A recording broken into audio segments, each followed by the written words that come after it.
Math 11 problem set 18 explanation. So in this problem set, we're going to look at how to write equations of a line given different information. So first we're going to try to write the slope-intercept form by given either the graph of the line or simply the slope and the y-intercept.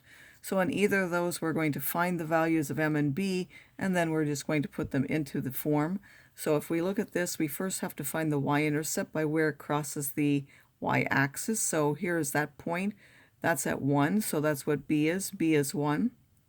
And then we need to find another point where it crosses exactly at one of these cross points of the grid. So if we're looking at these aren't exact, but here's another one that's exact. And then I need to find the rise and the run. So there is a run of 3 and a rise of 5. Now, if I don't really pay attention to the direction, whether that's a positive or a negative, then I have to at least look. This is a negative slope, that's a positive slope, so I know that my slope is 5 over 3. Make sure if it's turned the other way that you have a negative slope. So you would have the slope as 5/3, and then you're just going to be able to write the equation as y is equal to 5/3 x plus 1. In this one, we're given that slope and the y-intercept directly. So the slope is m, the y-intercept is b. We can automatically write y is equal to minus 2/3 x, and then we would write plus a minus 2, but you don't put two signs, so you would just put minus 2. Now we're given an equation in standard form, and we want to write into slope-intercept form. So in order to do that, we have to take this x term to the other side and then divide by the coefficient in front of the b. So here we need to take this 3x to the other side. It's positive on this side, so it will become negative on this side. We'll have 2y is equal to minus 3x minus 16, and then we have to divide each one of these by 2. So we'll get y is equal to minus 3 halves x, and then 16 over 2 is 8, so that will be minus 8. We also want to be able to write an equation in slope-intercept form given a variety of other information. One is if we're given one point and the slope. In that case, you can use either the y equals mx plus b form directly, or you can use a new form, the point-slope form. The advantages of this is it only needs one form. The advantages of this one is that it may take a little bit less work, but you do have to remember another form. So first here we're given the point and the slope. I'm going to show this one in both ways. We have y is equal to m, which is now 1/7 x plus b. And then I'm going to substitute this point. This is the x value, that's the y value. So this is 3 is equal to minus 1/7 times minus 5 plus b. So 3 will be equal to, that will be positive 5/7 plus b. When I subtract that 5/7 from both sides, I will get that b is 16 over 7. So the final equation is y is equal to minus 1/7 x plus 16 over 7.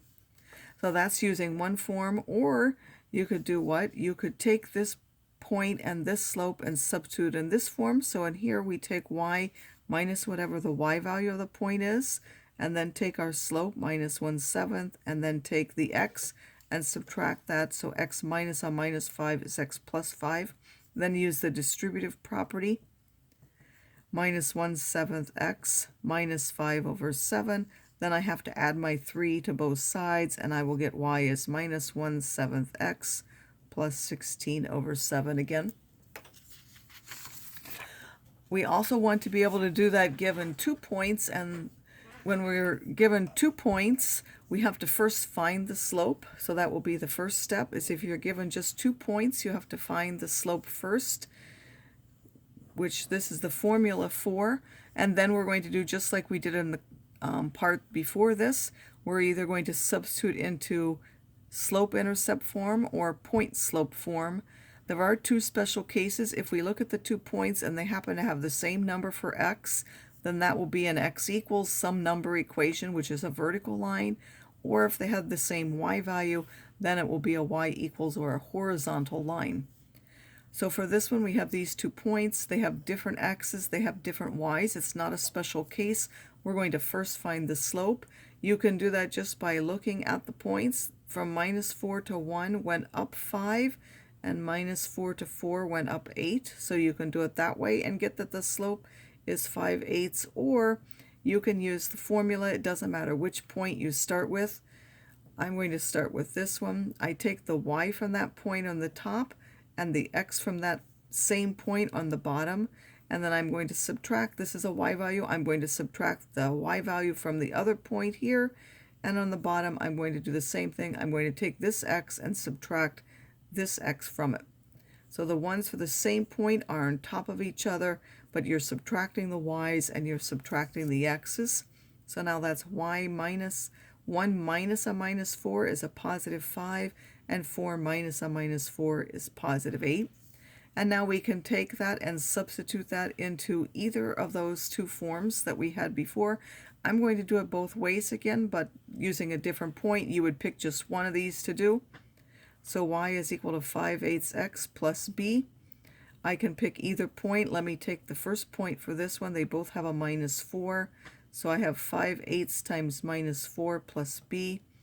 That will be -4 is equal to, it's -20/8. -20/8 is 5/2. If we reduce that, plus b, then you add the 5/2 to both sides, and you get b as -3/2. So then back up here, you would get y is equal to 5/8 x minus 3/2 as the final answer. Or you could take this slope and put it in point slope form. I'm now going to pick the other point just to show it doesn't really make any difference. If I take that now, the y value for this point is 1. So y minus 1 is equal to 5/8. And then I want to take x minus the x value, x minus 4. I'm now going to use the distributive property. That will be 5/8 x, 5/8 of -4. If you multiply that out, that will be -5/2. When you add the 1 to both sides, you'll get y is 5/8 x minus 3/2. So it doesn't matter how you do it or which point you pick, you'll end up with the same thing. Another way we want to do it is if we're given a point that it passes through, and then we're told not the slope of the line itself necessarily, but one that it's either parallel or perpendicular to. In order to do that, we have to know that if they're parallel, the slope is the same, and if they're perpendicular, they're opposite reciprocals, meaning you're going to turn it upside down and change the sign. So in this one, we have a point that we know it goes through, 5,1, and we know it's parallel to this. Because it's parallel, we know that the slope of the parallel line is also the same thing. It will also be 3/5. And now I'm going to use the point, the slope-intercept form, and do y is equal to 3/5 x plus the b. Substitute my point, which is now 1, 5, or 5,1 is the point, but the y is 1 and the x is 5, plus b. This will be 1 is 3 plus b. Subtracting the 3 from both sides gives me b as -2. So my line is y is equal to 3/5 x minus 2. This one we're told that it's perpendicular, so now what will the slope of our line be? It's perpendicular to this line, so its slope, we have to turn it upside down, and we have to change the sign. This one was positive, so ours has to be negative. I'm now going to use the other method just to continue illustrating both of them. So we have y minus the y value as y plus 3, and now that will be -8/5 and x minus 5. So y plus 3 would be equal to -8/5 x. -8/5 times -5 is a +8. When I subtract that 3 from both sides, I will get a +5 for the y-intercept, so -8/5 x plus 5. And then the last thing that we want to do is, if we're given this form and for some reason we want it in standard form, how do we change that? Well, first we're going to get rid of all fractions. We're going to multiply by the least common denominator of all the fractions, and then we need to take this x term to the other side once we've gotten rid of all the fractions. So if there were two fractions, you would want the least common denominator. Here there's only one, so I'm going to multiply both sides by that 6. So this side will give me 6y. Here I'm going to get -1/6 times 6, that's a minus x, and then this will be -24. Then I'm going to take this to the other side. It was negative here.